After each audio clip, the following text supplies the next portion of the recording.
یو کس دی او ډیر زیات مظلوم دی، خلک په هغه باندې ډیر زیات ظلمونه کوي. د خلکو د ظلمونو د لاسه ډیر سخت تنګ راغلی دی.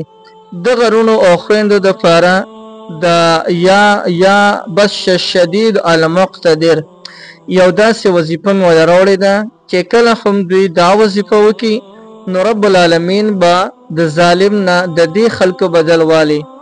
که ظالمان هر څومره قوي هم وي لیکن د دې اسماو په مقابله کې د هغوی هیڅ قوت نشته.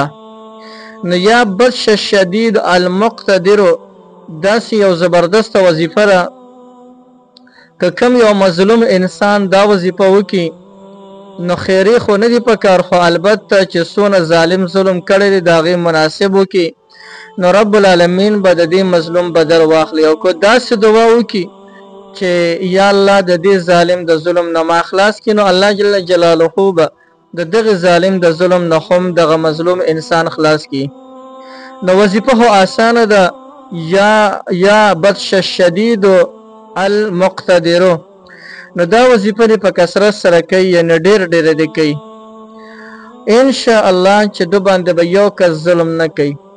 یو دویمه خبره ده چې د دې انسان دا روب او حیبت به په نورو خلکو باندې ناس وي، یعنې دې انسان ته به الله تعالی یو قسم له روب او حیبت ورکړي چې خلک به د دې انسان نه بیا یریږي، یره به کوي.